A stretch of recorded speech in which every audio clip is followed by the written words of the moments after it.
우리 아이들이 한국에서 이제 미국에 처음 왔을 때에 이제 학교를 들어가게 되었습니다.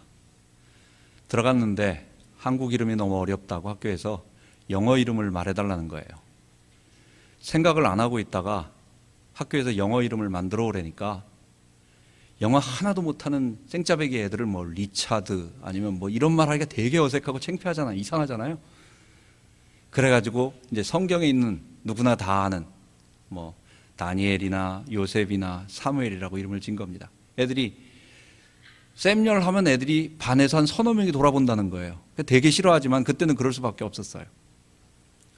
여러분, 우리가 왜 성경의 인물들의 그런 인물들 이름을 짓습니까?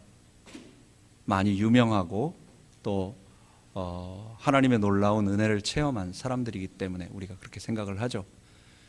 그런데 성경에는 그런 우리가 알고 있는 손꼽는 사람들 외에 훨씬 더 그의 몇 배나 되는 더 많은 사람들이 평범한 삶으로 살아갔다는 것을 우리가 알아야 됩니다.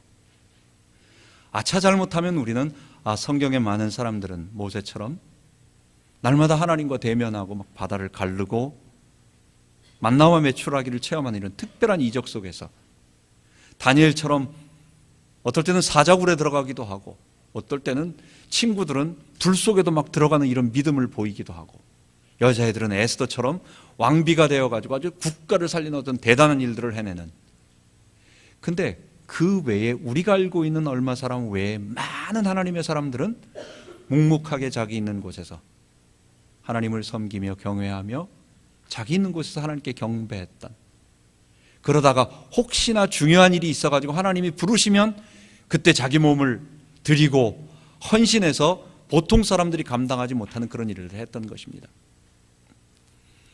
성경은 이것을 하나님 나라라고 말합니다. 여러분, 하나님 나라는 누가 통치하는 나라겠어요? 통치권자가 누구냐, 누가 통치자이고 누가 백성이냐라고 하는 것이 중요한 것입니다. 우리는 하나님 나라 하면 하나님이 왕이십니다 라고 당연히 알고 있고 그렇게 고백하지만 내가 그분께 순종해야 하는 백성이라고 하는 사실을 우리는 어떨 때는 잊어버릴 때가 있어요. 성경이 말하고 있고 예수님이 회개하라 천국, 하나님 나라가 가까웠다라고 말한 그 복음의 내용, 바울은 그 하나님 나라에 들어가는 방법이 예수 그리스도의 십자가와 부활을 통해서다라고 말하고, 예수님은 그 복음의 내용 그리고 그 구원의 핵심이 바로 우리가 주인 되지 아니하고 우리가 하나님께 순종하고 굴복하고 그분께 엎드리는, 그분의 통치함을 받는, 그분이 우리의 왕이심을 고백하는, 이걸 다시 한번 말한다면 내가 그분께 자기 주장하지 아니하고 나의 주인됨을 나타내지 아니하고 순종하는 그런 백성 되는 것, 이게 우리의 구원이라는 거예요. 그게 범죄 이전에 에덴에서 아담이, 첫 창조의 아담이 그런 모습이었고 범죄로 그것이 뒤틀어졌고, 이제 우리는 이 땅을 살아가면서 그것을 회복해 나아가다가 다시 예수님이 재림하실 때 영광스러운 모습으로 우리가 부활해서 그 예수님처럼 하나님께 완전 순종하는 모습을 갖게 될 것입니다. 성경은 이런 하나님께 순종하는 삶을 두 사람을 예를 들고 있습니다. 우리 대표적인 게 노아 홍수 심판 이전에는 에녹이라고 하는 하나님과 동행하였더니, 여호와와 동행하며 살았던 사람. 그 당시에 많은 사람들, 노아 홍수로 죽기 이전에 많은 사람들이 하나님과 동행하지 않고 자기 길을 걸어갔어요. 자기 원하는 대로 살아갔어요. 자기 육체와 마음에 원하는 대로 살아갔어요. 그런데 하나님과 동행했다라는 말은 무엇입니까?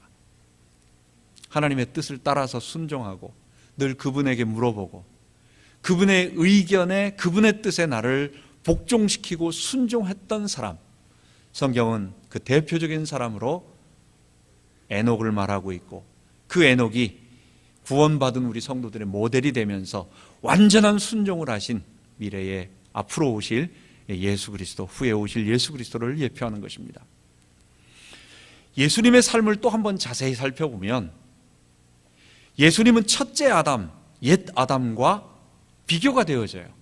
예수님은 그래서 새로운 아담, 옛 아담, 첫째 아담, 그리고 새로운 아담, 마지막 아담이라고 불리워지세요.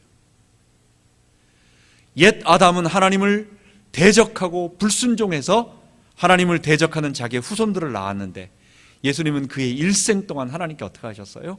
순종하셨어요.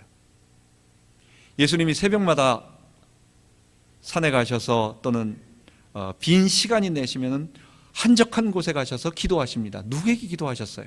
하나님께 기도하시는 거예요. 그 기도를 통해서 하나님의 뜻을 구하는 거예요.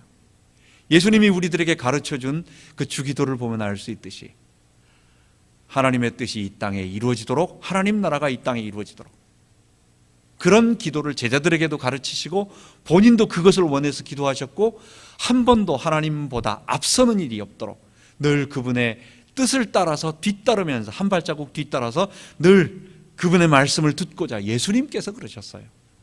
그리고 가장 완전한 죽기까지 십자가에 순종하시며 아버지의 뜻에 복종하신 것입니다. 그 예수님이 바로 우리들의 새로운 아담이 되어주셔서 이제는 그 예수님처럼 순종하는 사람들, 그런데 우리의 방법이 아닌, 그러니까 어떻게 하겠어요? 예수님이 내 안에 들어오셔서 나를 딱 연합해 주심으로 우리가 십자가와 부활에 동참할 때 우리도 하나님께 순종하는 사람들, 여러분, 하나님께 순종하는 정말 겸손하고 그리스도의 형상을 닮아가고 하나님의 형상을 닮아가는 사람들을 만들어내는 것, 이게 구원이 우리에게 임한 것이고, 이게 성경 전체가 우리들에게 말하는 구원의 본래 모습인 것입니다. 하나님께 순종하는 삶, 여러분, 그것은 어떻게 우리가 얻을 수 있을까요? 그게 바로 우리가 하나님을 알아갈 때, 하나님과 인격적 사귐과 교제가 있을 때를 말하는 것입니다. 지난번에도 말하지만은 우리가 사물을 알 때는 우리는 서양식 사고를 배웁니다. 그래서 과학이라고 하는, 사이언스라고 하는 말이 쪼개다 분석하다라는 어원을 가지고 있어요.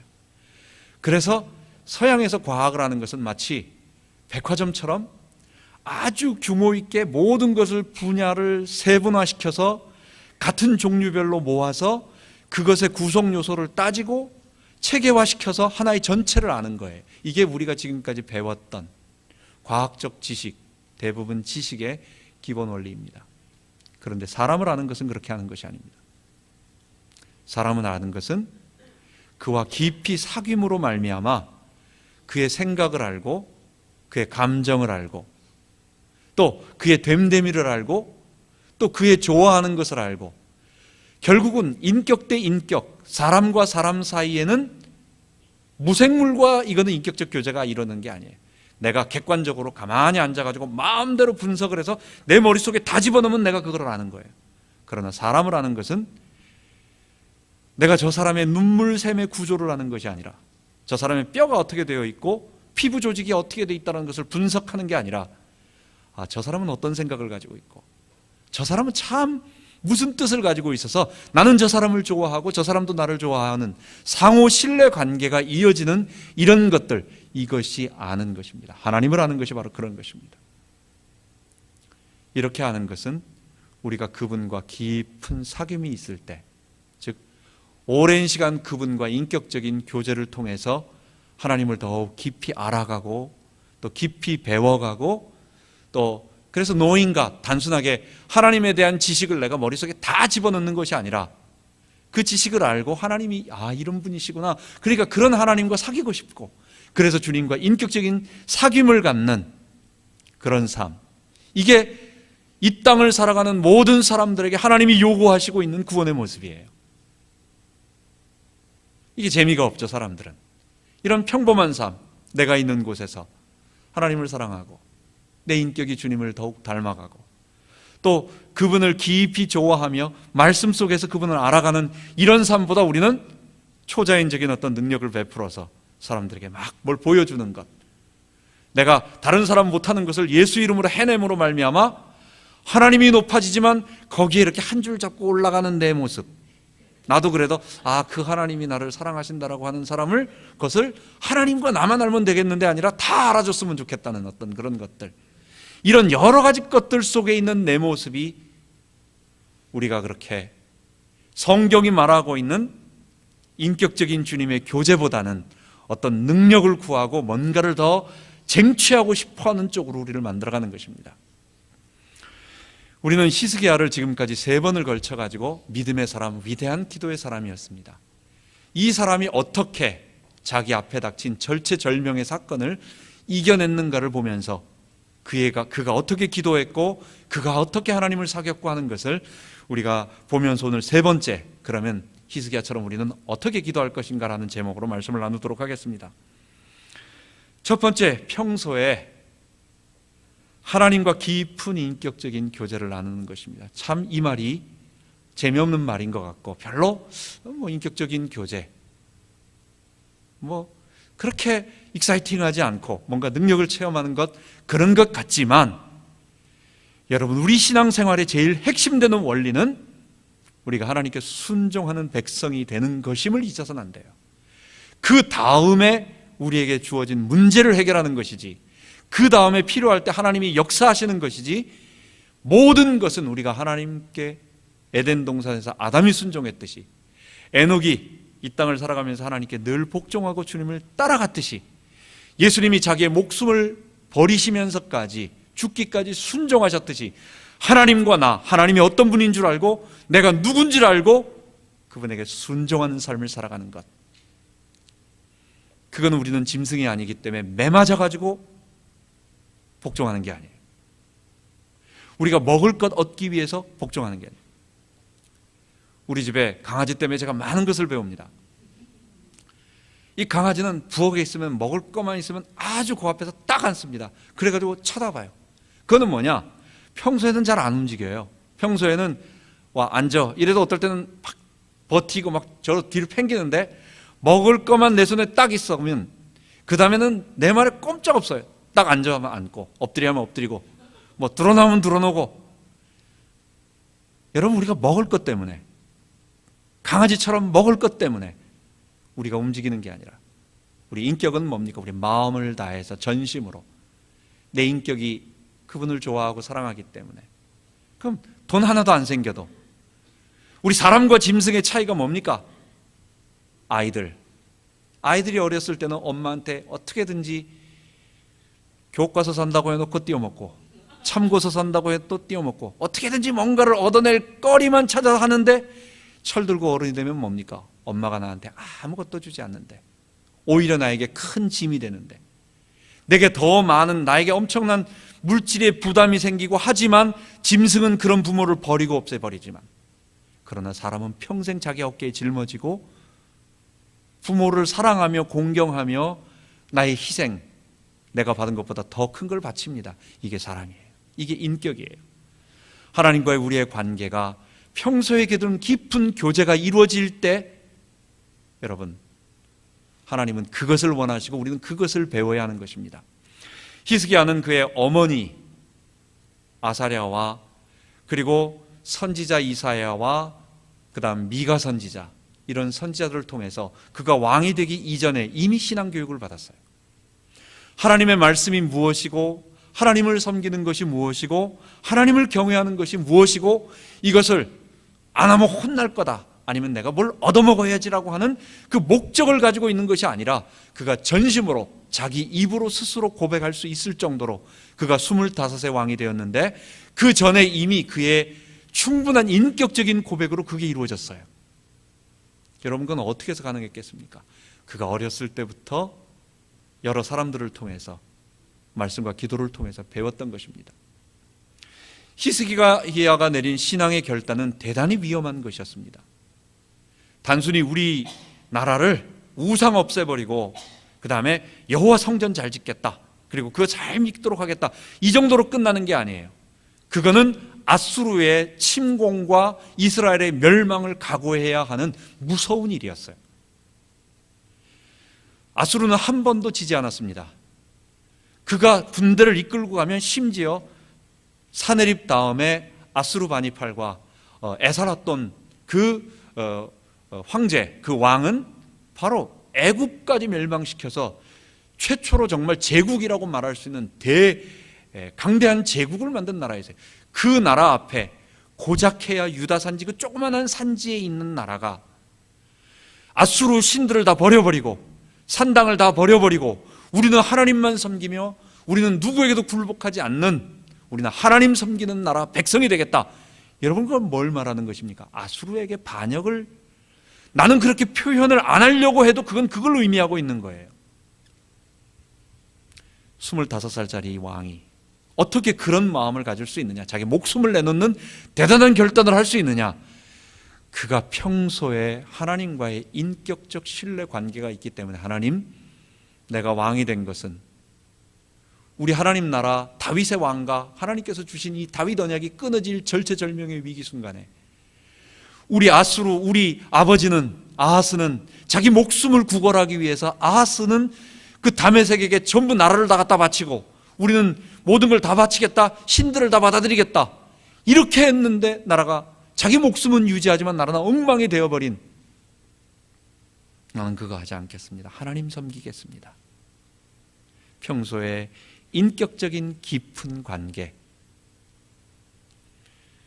여러분, 내가 마음 먹는다고 어떤 문제 앞에서 내가 거기서 딱 할 수 있는 게 아니에요. 생각한다고 해서 그렇게 되는 게 아니에요.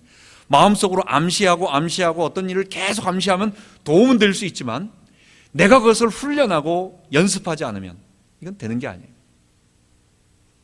여러분, 우리가 평소에 바벨을 많이 들어가지고 운동을 하고 힘을 길러놓지 않으면, 내가 저거 그냥 들 수 있지라고 생각을 한다고 해서 되는 게 아니에요. 이게 뭐냐? 하나님과의 인격적인 깊은 교제를 통해서 저분이 나를 사랑하시는구나, 그리고 저분은 만왕의 왕이시구나, 저분은 하나님 전능자 엘샤다이, 모두 없는 것을 있게 하시고 있는 것도 없게 만드시는구나. 그 하나님이 우리 이스라엘을 지키시고 나를 지키시는 분이시다. 이거를 머리로 하는 것이 아니라 아는 머리를 내 모든 인격으로 느낄 때 그런 행동을 할 수 있는 것입니다. 히스기야는 왕이 되기 이전에, 그리고 어려움이 닥치기 이전에 평소에 그가 깊은 하나님과의 인격적인 교제를 나눈 것입니다. 여러분, 말씀과 기도, 이것을 우리는 그것을 통해서 하나님을 알아가는데, 말씀과 기도를 뭐로 비유할까 제가 생각해 보니까 이렇게 비유를 하고 싶어요. 말씀은 하나님을 깊이 알아가는 것, 그것은 배를 바른 올바른 방향으로 갈 수 있도록 만드는 선장이 움직이는 방향키다. 그럼 기도는 뭐냐? 그 하나님을 바로 알게 되면, 지적으로 알게 되면 하나님께로 나아가서 그 아는 하나님과 함께 인격적인 교제를 나누는 거예요. 이거는 배를 움직이는 동력이다. 여러분, 성경을 많이 알고 하나님과 인격적인 교제를 실제로 기도를 통해서 나누지 않으면, 여러분, 올바른 방향을 맞춰놨는데 움직이지 못하고 있는 배가 좋습니까? 아니면 열심히 나가는 힘은 있는데 어디로 가는지 모르고 지멋대로 가고 있는 배를 타고 싶습니까? 둘 다 한심한 거예요. 둘 다 위험한 거예요. 아무리 저쪽 방향이 맞다라고 하고 가지 않고 있는 배, 여러분 그 배 타겠어요? 한심한 거예요. 답답한 거예요. 너무 잘 가고 있는데, 열심히 있고 뜨거운데 이건 어디로 갈지 모르고 제멋대로 막 움직이고 있는 배. 여러분, 우리가 말씀을 아는 것 대단히 중요하지만 그 말씀은 우리로 하여금 정말 주님과의 사귐, 주님과의 대화, 그것을 우리들에게 인도하는 것입니다. 그것이 사귐이 이루어질 때 문제가 우리 앞에 오면 그 문제는 우리에게 어려움이 되지 않아요. 왜? 우리 하나님이 우리를 지키시는 것을 알기 때문에. 그 아는 것은 머리로 서론, 본론, 결론으로 해서 나는 결론이 아니라 그는 완전히 내 인격이 그대로 믿는 것이기 때문에 그때 비로소 뛰어드는 것입니다. 오쿠마 수영장에서 엄마가 아이들을 갖다가 수영시키는 걸 봤어요. 한 애가 한 30살밖에 안 되는 것 같아요. 그냥 아장아장 걷고 이제 조그만 꼬맹이에요. 첫 수영을 가르치는데 물속에 들어가서 엄마가 뛰어내리라는 거예요. 야, 일로 뛰어. 애가 안 뛰어요. 울면서 막 안 뛰는데, 야, 뛰어봐 막 그러다가 애가 그냥 마지못해서 첨벙 뛰어듭니다. 그때 엄마가 탁 받아줘요. 아이들도 엄마를 의지하는 게, 처음에는 못 뛰어요. 근데 엄마가 물 조금 축여주고, 야, 여기서 이렇게 퐁당 뛰을 때 내가 잡는다는 거 하나하나 경험하니까 그때는 뒤로 넘어지라고 해도 다 넘어질 수 있는 거예요. 경험이에요. 인격적인 사귐의 경험, 그게 그 사람을 아는 것이고 이게 하나님을 아는 거예요. 하나님 아는 것은 말씀을 통해서 그분을 바로 알고 그리고 기도를 통해서 그분과 정말 사귐이 있어야 되는 것입니다. 히스기야는 이런 일이 있다가 이제 위기를 만납니다. 근데 위기, 우리의 삶에서도 마찬가지예요. 평상시에는 말씀과 기도로 이게 심심한 삶인 것 같고 재미없는 삶인 것 같아요. 뭐 그렇게 엑사이팅하지도 않고 뭐 별로 재미도 없는 것 같지만, 근데 이것이 점점 든든하게 우리를 갖다가 하나님과 깊은 사귐이 있게 만들 때 문제가 오면 딱 드러나게 됩니다. 문제가 두렵지 않아요. 문제가 오면 두려움에 잡히지 아니하고 하나님을 전적으로 의지해서 내 몸을 내어 맡기게 되는 것입니다. 내 몸을 내어 맡긴다는 것, 보이지 않는 하나님을 내가 전적으로 내 몸을 던지고 두려워하지 않을 수 있는 이거는 뭐냐? 보이지 않는 하나님이 내 눈앞에 내 손에 잡히는 것처럼 있었던 그런 사귐이 있었기 때문에 가능한 거예요. 히스기야가 문제가 닥치니까 그 다음에는 그냥 아무것도 보지 못하고 허둥지둥하면서 하나님께 기도하는 게 아니라 그가 하나님께 그동안 기도했던 그것이 그를 성전으로 올라가게 만들었고 아수르 그 사네립에게 완전 굴복하지 아니하고 저항하면서 나는 하나님을 신뢰할 거라고 할 수 있는 고백을 하게 된 것입니다. 여러분, 지난번에 제가 얘기를 했습니다. 문제가 올 때는 기도하라고 하는 하나님의 사인인 것입니다. 그래서 문제가 올 때 기도 안 하는 사람은 뭐라고요? 눈치가 없는 사람이라고. 하나님께서 기도하라고 자꾸 눈치를 주는데 문제가 와도 기도하지 않고 두려워하며 자꾸 딴 방법을 찾는다. 이게 뭐예요? 이거 눈치 없는 사람이라고 말했어요. 근데 문제가 올 때만 기도하는 사람, 문제가 올 때만 기도하는 사람 어떤 사람이라고요? 염치가 없는 사람이라고. 평상시에 주님과 함께 깊은 인격적인 사귐. 문제가 올 때는 이게 하나님과 함께 의지하라고, 하나님만 의지하라는 사람 그 사인이구나. 그래서 눈치채고 주님께 전적으로 맡기는 거예요. 딴 방법 의지하지 마세요. 죽은 우상, 움직이지 못하는 우상, 말 못하는 우상, 도울 힘이 없는 사람을 의지하지 말고 여호와 우리 하나님께 의지하세요. 그게 하나님이 우리에게 문제를 주시는, 빨리 눈치를 채세요. 그리고 그러나 평상시에 우리가 주님을 깊이 알아가는 것, 그것이 우리에게 말하는 것입니다. 히스기야는 아수르 군대 18만 5천이 왔을 때 그런 것이 있었기 때문에 목숨의 위기를 앞두고 하나님 성전에 나아가서 사네립이 자기를 위협하고 있는 그 모든 편지를 주님 앞에 내어놓고 기도했습니다. 또 오늘 본문에 보면 이제 그런 위기가 다 지나갔어요. 막 지나고 바로 그때입니다. 사네립이 이제 다 도망가고 나서 바로 그 즈음에 또 한 번의 위기가 닥칩니다. 첫 번째는 국가의 위기, 두 번째는 자기 목숨의 위기에 죽을 병에 들린 것입니다. 오늘 본문 말고 이사야서에 보면 이사야 선지자가 하나님께서 이제 너는 그만 됐다. 이제 하나님 너는 죽을 병이니까 너의 왕조들 그것을 하기도록 너의 집안을 정리해라. 그러니까 후계자도 세우고 빨리빨리 이걸 해라. 여러분, 이때 히스기야의 나이가 39세입니다. 39살짜리 새파란, 그리고 몇 번의 위기, 국가 위기를 넘어뜨리고 종교개혁 14년 동안 종교개혁과 국가적인 엄청난 위기를 극복해낸 아주 한참 정점에 있는 왕이에요. 나이도 39에 되지 않습니다.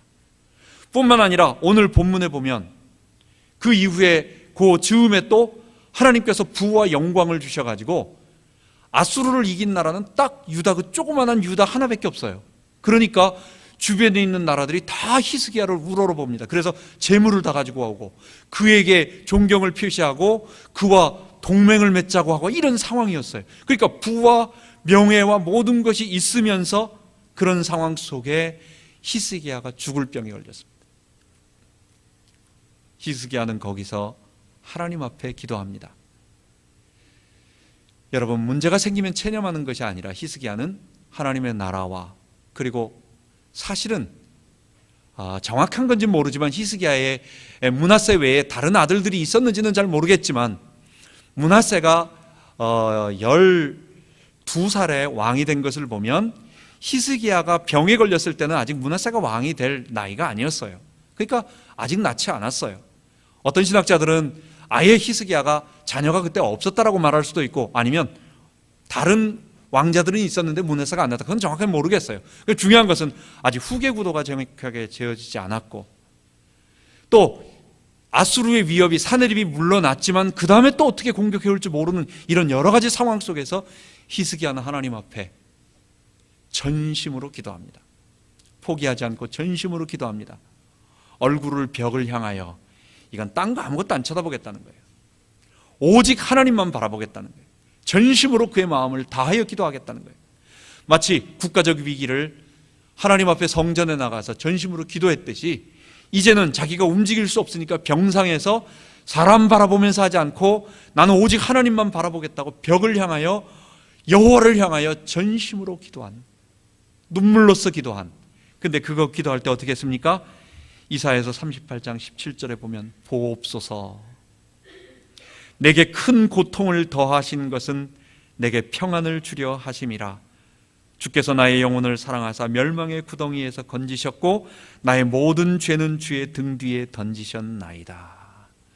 기도할 때 한탄하며 하나님 살려주세요, 내 인생이 왜 이렇습니까? 라고 처절하게 어떤 무슨 자기 한탄과 그것이 아니라 하나님께 내어 맡기되, 하나님께서 내게 이런 죽음의 고통과 아픔의 고통을 주신 것은 내게 평안을 주시기 위한 것, 하나님을 신뢰하는 것, 하나님이 나를 좋은 것 주시기 위한 것이라고 고백을 하고 믿음으로 고백하고 신뢰했다라고 하는 것.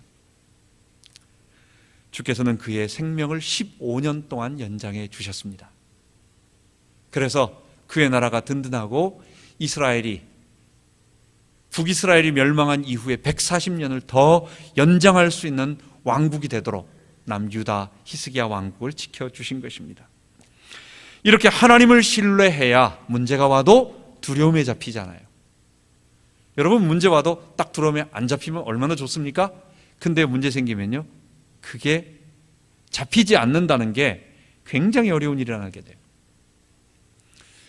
내 눈앞에 뭔가 주먹이 확 들어올 때는 눈 깜짝하지 않고 버텨야지라고 버틴다고 해서 버텨지는 게 아니에요. 나도 모르게 눈이 깜빡돼요. 마찬가지로 두려움이라고 하는 이것은 내가 하나님을 신뢰해서 이 문제는 얼마든지 이길 수 있는 나의 강한 손, 우리 하나님의 강한 팔이 나를 지키고 있다는 것이 내가 정말 글로 쓰고 답을 달 수 있는 게 아니라 완전히 느껴지고 그렇게 체험하면 그런 게 하나도 안 들어와요. 근데 그게 없는 사람은 두려워지는 것입니다. 하나님 앞에 우리가 두려움에 잡히지 않도록 우리가 정말 이 말씀과 기도 속에서 그러면 전심으로 기도하는 우리 되기를 바랍니다. 자, 이제 세 번째입니다. 문제가 지나가고 나서 해결된 이후에 더욱 하나님께 감사하고 영광을 돌려야 되는 것입니다. 히스기야에게 위기를 넘어가게 하신 하나님 그 이후가 있습니다.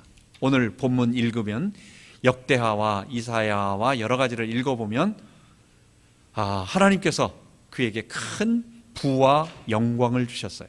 그래서 그가 하나님 앞에 많은 재물을 얻게 되고 그 다음에 15년의 건강을 더 얻게 되고 많은 나라들이 그를 높이며 그와 사귐을 얻고자 하는 그런 일들이 벌어졌습니다.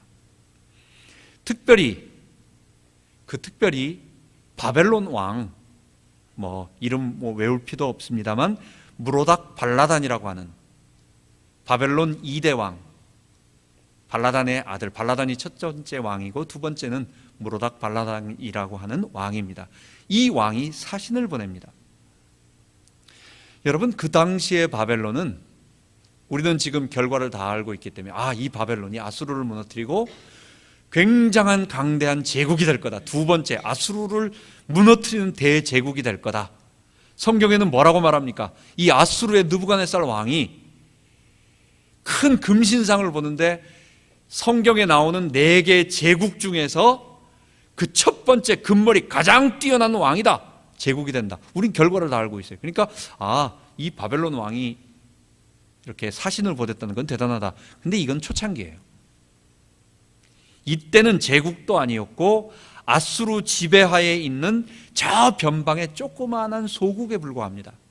무로닥 발라단은 사내립 이 사르곤 2세 그 사내립의 아버지에 의해서 쫓겨났고 패해가지고 도망가면서 국외로 도망갔다가 나중에는 잡혀가지고 끌려왔다가 이제 사내립 사르곤 2세가 갑자기 죽는 바람에 탈출하게 됩니다.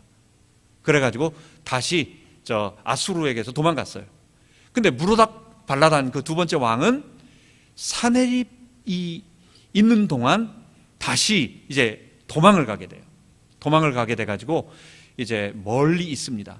그러면서 엘람이라고 하는 나라와 이렇게 동맹을 맺고 지금 막 반아수르 투쟁을 하고 있어요. 그러나 작은 나라에 불과해 있어요. 이 무로닥 발라단 바벨론 왕이 무엇 때문에 히스기야에게 사자를 보냈겠습니까? 여러분 뭐 때문에 사신을 보냈다고 하겠어요? 물론 본문에는 히스기야가 병 나은 것 그때 친서를 보내고 사자를 보냈어요. 그건 뭐냐? 이사야서에 보면 또 오늘 역대하에도 보면 하나님께서 나는 여호와 하나님께서 이루신 그 이적을 듣고자 함이라라고 말하는 것입니다. 아니 어떻게 그 작은 나라, 조그만한 나라가 아수르 사내립을 물리쳤느냐? 아니 그리고 어떻게 죽을 그런 위기 가운데서 병에서 치료받았느냐? 도대체 이게 어떻게 된 거냐라고 하는 그 부분을 놀라면서 물으러 왔고 더 한 가지는 뭐겠어요? 그래서 우리하고 힘을 합쳐서 아수르와 대항하자. 결국은 그런 의미에서 사절을 보내서 배우러 온 것이고 하나님을 들으러 온 것입니다. 여러분 그런데 히스기야가 여기서 큰 실수를 하게 됩니다. 히스기야가 그 모든 영광 아수르 18만 5천을 하나님께서 물리치신 것, 또 자기가 죽을 병에 걸려 있었지만 그 죽을 병을 고치셨던 그 하나님께서 하신 일을 이야기하지 않고 그는 자기에게 있는 큰 하나님께서 그 이후에 주셨던 부와 명예와 영광 이 모든 것들을 자랑하기 시작한 거예요. 왕궁의 곳간에 있는 은금 보화, 오늘 읽은 본문에 뭐라고 말합니까? 히스기야의 부와 영광이 극에 달한지라 그에게 보물과 많은 것들이 창고에 가득 차게 되었어요. 군대 무기고에 무기가 가득 차 있었어요. 그리고 곡식 창고에는 먹을 것이 풍성하게 있었어요. 뭐 왕으로서 이 정도면 더 이상 뭐 바랄 게 뭐 있습니까? 그런데 히스기야가 자기에게 문제가 있을 때는 겸손하게 하나님 앞에 옷을 찢고 그리고 하나님 앞에 내어놓고 기도할 때가 있었고 벽을 향하여 눈물을 흘리면서 통곡하며 하나님께 구할 때가 있었고 그렇게 겸손한 마음으로 하나님께 구할 때가 있었는데 이제 그것이 다 지나가고 나서 하나님이 모든 것에 넘치도록 주시니까 사신이 아니 어떻게 거기서 일어났습니까? 어떻게 아수르를 물리쳤습니까? 이렇게 물으러 왔더니 하나님에 대한 이야기, 하나님께서 하신 일은 이야기하지 않고 창고를 보여주면서 내가 이 정도 가지고 있어. 우리나라가 이렇게 강대하다고. 우리에게 보물이 이렇게 있고 먹을 것이 풍성하고 내가 다 그 앞에 뭐예요? 내가라고 하는 단어가 들어가는 거예요. 내가 이렇게 했다.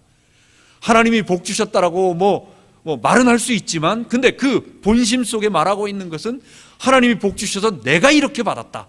내가 이렇게 물질이 풍성하고 내가 정치를 이렇게 잘해가지고 먹을 게 풍성하니까 백성들도 잘 살고 나라도 튼튼하고 다 내가 또 내가 살아나는 거예요. 또 내가 그 뱀의 머리가 내 죄 속에 있는 이 뱀의 머리가 또아리를 틀고 머리를 또 드는 거예요. 여러분 물속에서요 뱀하고 장어하고 물고기가 비슷하게 그냥 길쭉한 게 있습니다. 근데 뱀하고 장어하고 물장어하고 차이가 있는 게 있어요. 뱀은요 고개를 들어요. 이거는 물속에 처박질 않아. 고개를 들고 항상 대가리를 들고 머리님을 드는 게 아니라 이건 뱀은 대가리라고 말해요. 이게 언제나 숙일만 하면 또 들고 이게 내려갔다 생각하면 또 들고 또 나타난다고 또 나타난다고.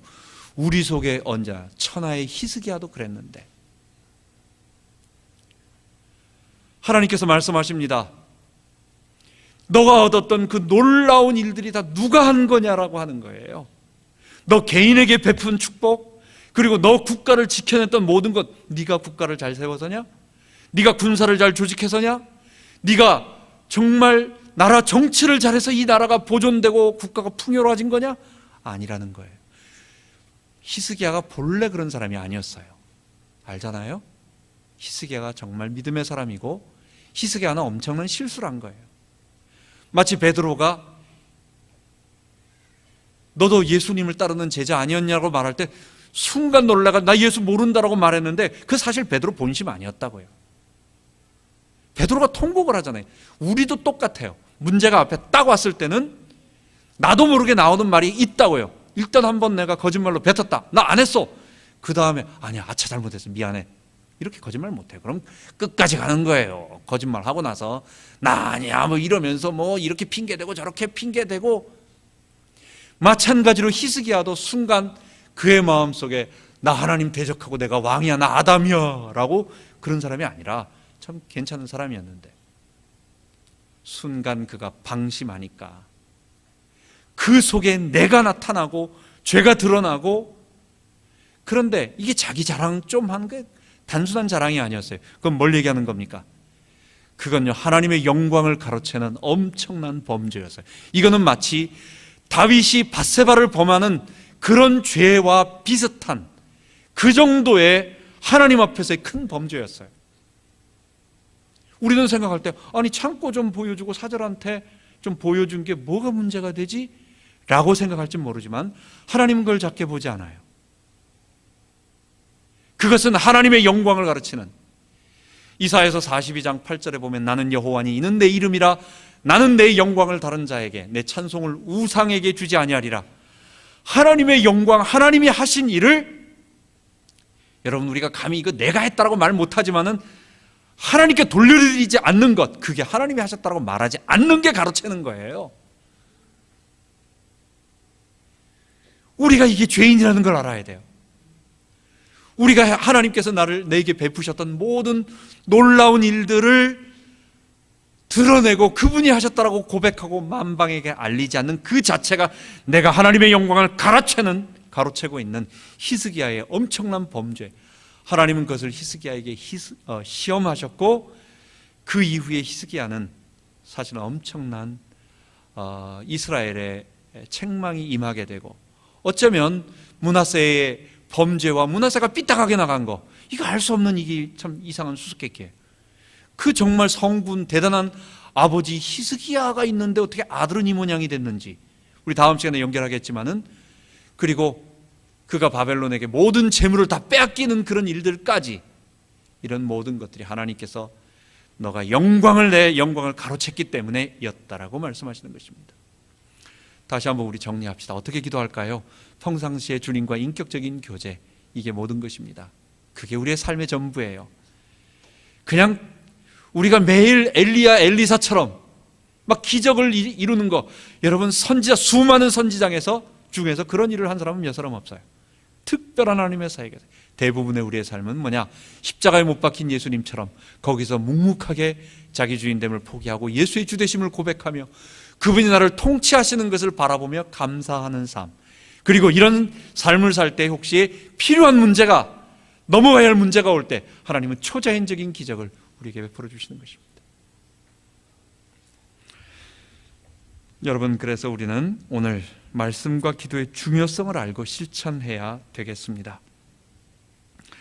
주님과 인격적 교제가 우리에게 가장 큰 기쁨이라고 하는 것, 사실 어떤 사람들 얘기처럼 그 천재는 노력하는 사람을 이길 수 없고 노력하는 사람은 뭐라 그러죠? 좋아하는 사람을 이길 수 없다고. 어떤 사람은 우리는 볼 때 천재는 다 할 것 같지만 천재보다도 타고난 재능이 있는 사람은 끊임없이 노력하는 사람을 이길 수 없는데, 그 사람을 이길 수 없는 사람이 있어요. 그 사람도 이기지 못한 사람이 있어요. 좋아하는 사람은 이기지 못해요. 물론 말씀과 기도가, 사실은 우리는 너무 편한 시대에 살고 있습니다. 우리는 여러분 텔레비전에서 이 텔레비전이 갑자기 동작이 멈추고 2초 3초, 컴퓨터를 생각합시다. 컴퓨터 하다가 이게 딱 프리즈가 돼가지고 2, 3초만 멈춰 있다. 어떤 생각이 듭니까? 이거 폭발시켜버리고 싶은 생각이 안 드세요? 감당을 못합니다. 아유, 이거 왜 이렇게 답답하지 이거? 우리 그렇게 빠른 세상 속에서 살고 있어요. 카메라, TV에 나오는 선전에 나오는 프레임 커트가 이게 가만히 이렇게 해서 1초, 2초 만에 움직이는 것 같으세요? 아니에요. 계속 움직입니다. 움직이면서 한시도 가만히 있질 않아요. 이게 우리의 눈을 계속 자극하고 뭔가 우리를 혹 빠지도록, 안 그러면 어떡합니까? 리모컨 금방 돌려버려요. 그러니까 보기 좋은 것들을 계속 쏟아내는 거예요. 우리는 거기에 익숙해진 사람들이에요. 기분 나쁘면 금방 리모컨 확 돌려버리는 그런 사람들이에요. 조용히 앉아서 주님, 보이지 않는 하나님과 말씀을 읽고 우리가 기도하는 것, 처음에는 쉽지 않아요. 근데 쉽지 않다고 해가지고 이것을 우리가 하지 않으면 안 돼요. 저에게도 익숙해지기 위해서 노력이 처음엔 약간 필요하죠. 운동, 처음에는 재밌어서 하는 게 아니고 몸 아파서 힘드니까 하는데 나중에는 점점 그걸 나를 올가매게 만들어요. 저에게 있어서 제 제일 기도 시간이 새벽에 일어나서 하나님께 기도하는 시간이 있습니다. 그런데 딱 사람의 본성상 저도 항상 일 중독 비슷하게 돼 있는 사람이기 때문에 딱 아침, 여러분들 어떤지 모르겠어요. 일어나자마자 오늘 해야 할 게 따라락 생각이 나요. 그래서 뭐 하고 요거 다음에 뭐 해야 되고 항상 뭘 처리하는 일만 나는 생각이 나는지 모르겠어요. 본능적으로 막 그렇게 돼 있어요. 그러니까 일어나면 주님과 깊은 교제의 시간을 갖기보다는 빨리 이거 끝내고 이 일을 해야 되겠다라는 게 막 떠오르니까 이게 자꾸만 기도 시간을 잊어버리고 또 성경 읽는 것을 잊어버리고, 그래서 아예 내가 법으로 만들어 버렸습니다. 내 자신에게 있어요. 아예 규례로 만들어 버렸어요. 아침에 일어나서 내가 성경을 암송하고 내가 이거 하기 전에 다른 거 아무것도 안 한다. 지금 한 3년 반 됐어요. 그렇게 시작한 지. 그래서 아침 2시간 정도를 성경을 계속 암송하고 내가 매일 해야 하는 469절이 있어요. 그래서 그걸 암송하고 그 다음에 그 하루를 시작하는 거예요. 그러다 보면 일이 급할 때가 있다고요. 그럴 땐 도저히 안 될 때, 막 당장 처리해야 될 때, 하나님 절반 잘라서 이건 이따 저녁에 할게요 해놓고 이런 너무 급할 때는 어쩔 수 없어요. 반드시 그걸 해야 되겠다. 안 하면 이제는 찝찝해요. 운동 좋아하는 사람은요, 하루라도 운동 안 하면 막 이상한 것처럼 처음에는 그게 얼마나 힘든지 몰라요. 근데 그걸 내 규례로 만들어가지고 몸을 거기다 맞춰버리니까, 내 몸을 거기다 자갈을 물려가지고 그렇게 해버리니까 이제는 그게 익숙해지고 안 하면 뭔가 찝찝해. 안 하면 안 돼. 그리고 나서 금요일, 월요일부터 목요일까지는 제가 주로 말씀 쪽에 더 집중하고, 금요일에는 그냥 내 인격 전부를 주님께 드리면서 말씀은 간단하게 일주일 거를 회상하고 그냥 하나님께 기도하는 거예요. 그때는 얼마나 좋은지 모르겠어요. 월요일부터 목요일까지는 기도하다 보면 말씀을 놓쳐버릴까 봐, 이걸 못 외우니까 너무 시간이 오래 걸리니까, 그래서 기도보다는 말씀에 더 집중하는데, 금요일에는 그냥 편안한 마음으로 주님 앞에, 이전에 주님이 내게 베푸셨던 일, 내가 어려울 때 주님께 간구했더니 그때 이렇게 했던 일, 나는 도저히 이런 일도 할 수 없고 이런 일도 할 수 없고 이런 일도 할 수 없는데 하나님이 그냥 다 이루게 하셨던 일, 이런 것을 생각하면 얼마나 기쁜지 모르겠어요. 여러분, 그냥 이렇게 하루아침에 그냥 눈 감고 일어나니까 막 좋아가지고 이런 게 아니라 나를 자꾸 거기다 물리는 거예요. 안 하면 안 되게 나 자신을 쳐서 복종시키는, 그러다 보니까 내가 거기에 순종하게 되는 기쁜, 여러분, 이런 훈련들이 처음엔 필요합니다. 기도와 말씀이 얼마나 중요한 줄 알고 여러분 꼭 우리가 거기에 가야 되겠습니다. 다시 한번 말하지만 기도에 하나님의 영광을 가로채는 일 절대로 하지 말아야 되겠습니다. 그게 교만입니다. 하나님이 하신 일을 하나님께서 하셨다고 마땅히 돌려드리지 않는다면 내가 그 영광을 가로채는 것이고 하나님께 교만한 것입니다. 이런 히스기야 되지 않도록 우리가 기도해야 되겠습니다. 다 같이 기도합니다. 하나님 아버지, 우리가 3번에 걸쳐서 히스기야의 위대한 사람, 비록 오늘은 히스기야가 좀 큰 실수를 했지만 하나님, 그러나 그가 본래 그런 사람이 아니었기 때문에 하나님, 그의 전 인격과 삶을 통해서 우리가 배웠습니다. 하나님, 히스기야도 넘어질 수 있는데 우리도 넘어질 수 있습니다. 하나님께 돌아가야 할 마땅한 영광을 우리가 가로채는 일이 없도록 하나님 인도하여 주옵소서. 그리고 평상시 기도, 말씀 깊이 우리가 처음에 거기에다 우리를 묶을 수 있도록, 그리고 점점 그 말씀이 우리를 이끌어갈 수 있도록 인도하여 주옵소서. 우리 주 예수 그리스도 이름으로 기도하옵나이다. 아멘.